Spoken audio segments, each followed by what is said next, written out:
Cześć, witam Cię serdecznie. Jest mi niezwykle miło, jeśli jesteś tutaj, jeśli słuchasz mnie, bo prawdopodobnie dzięki temu mam szansę podzielić się z Tobą moją wiedzą, moją filozofią dotyczącą śpiewu, moim spojrzeniem na technikę wokalną i rozwój wokalisty.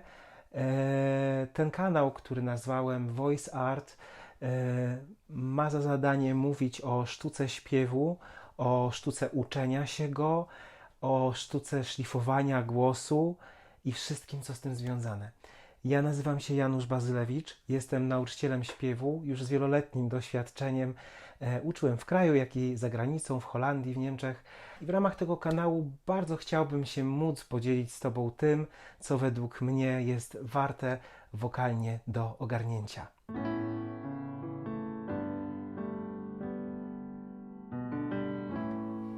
Z racji tego, że jest to pierwszy odcinek, to chciałbym w jego ramach udzielić odpowiedzi na pytanie, które bardzo często przy pierwszym spotkaniu ze studentem jest mi zadawane, a mianowicie, czy to ma sens? Czy jest sens uczyć się śpiewu? Żeby uzyskać odpowiedź na to pytanie, warto jest się wspomóc pytaniami, na które sami najpierw odpowiemy. Mianowicie, co ma sens? Co jest naszym celem? Bardzo często osoba, która zaczyna swoją przygodę z nauką śpiewu, podchodzi do tego na zasadzie czegoś chcę, ale nie wiem do końca czego, a jeżeli mam jakiś cel, to wstydzę się trochę powiedzieć, jaki jest, bo może ktoś mnie wyśmieje albo stwierdzi, że jestem nienormalny. Niezależnie od tego, jak nienormalny masz cel, albo jak mały masz cel, bo są również osoby, które chcą się nauczyć śpiewać dlatego, żeby zaśpiewać przy ognisku, żeby zaśpiewać przysłowiowe 100 lat dla osoby bliskiej, tak żeby nie było obciachu i zgromadzeni nie uciekli w popłochu. Jak również zdarzają się osoby, które mają troszeczkę bardziej zaawansowane cele, jak egzaminy wstępne do uczelni artystycznych, albo są w trakcie studiów w uczelni artystycznej i próbują korygować głos, albo są w trakcie kariery, i podczas której ten głos troszeczkę odmówił im posłuszeństwa i próbują go reanimować tak, żeby mógł im służyć dalej. Ale zdarzają się też fanatycy, którzy pragną za wszelką cenę wybić się, idąc do mam talent, tylko nie do końca wiedząc, dlaczego tam idą. Tak czy siak, każdy cel jest dobry, tylko warto go określić, nazwać po imieniu. Kiedy jesteśmy już na etapie, kiedy nazwaliśmy cel po imieniu albo wyznaczyliśmy go, warto by sprawdzić, jakim arsenałem możliwości głosu rzeczywiście dysponujemy.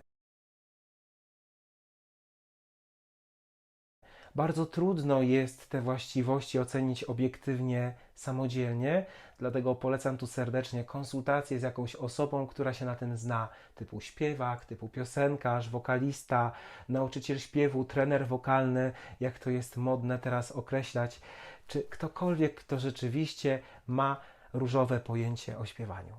Kiedy już jesteśmy w styczności z tą osobą, prawdopodobnie podpowie nam, jaka jest nasza skala, gdzie znajduje się średnica naszego głosu, gdzie znajdują się dźwięki przejściowe do kolejnych etapów tej skali i tak dalej. Jest w stanie określić, jakie środki powinieneś powziąć, żeby ten cel osiągnąć. Kolejnym elementem, kiedy już mamy wyznaczone te środki, kiedy mamy już wyznaczony cel, jest określenie, jakim realnie czasem dysponujemy, żeby nauczyć się tej czynności, czyli śpiewania. To jest w dużej mierze jak z siłownią.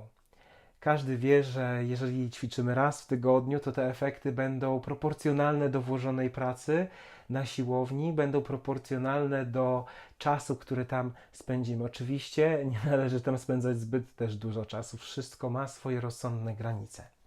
W przypadku śpiewu jest bardzo podobnie.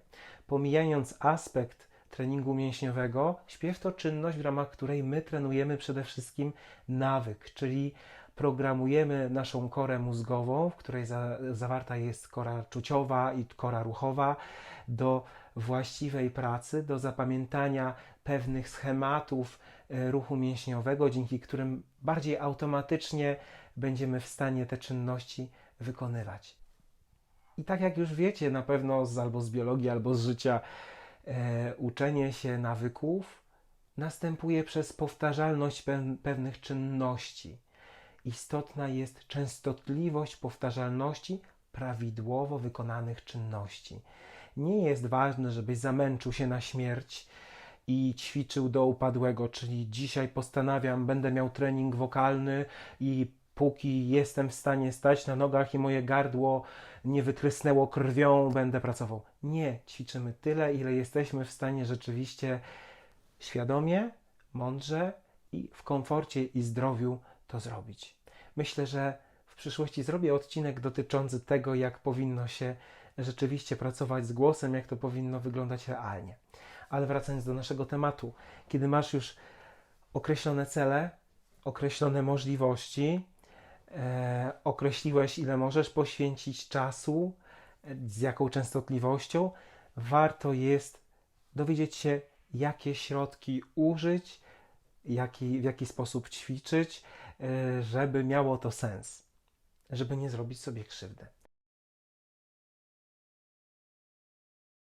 Tutaj niestety uważam, że najlepiej jest konsultować się z kimś. Jeżeli nie masz możliwości konsultacji, próbuj radzić sobie używając wszelkiego rodzaju urządzeń nagrywających, które będą w stanie w sposób bardziej obiektywny pokazać Ci realnie, czy robisz to dobrze, czy nie robisz tego dobrze, chociaż trudno czasami jest to określić samemu, kiedy nie ma się prawidłowego wyznacznika. Ostatnim, nie zawsze docenianym, ale istotnym aspektem uczenia się śpiewu jest jego aspekt terapeutyczny. Ucząc się śpiewu, pracujemy z naszym ciałem, nie tylko z głosem, a co za tym idzie, z jego ograniczeniami. Wychodzimy często poza strefę naszego komfortu, bo nie zawsze to, co nam się wydaje ładne, jest ładne dla nas, a czasami to, co jest brzydkie dla nas, okazuje się ładniejsze dla kogoś lub dobrą drogą do tego ładniejszego dla wszystkich i lepszego. Kategorycznie.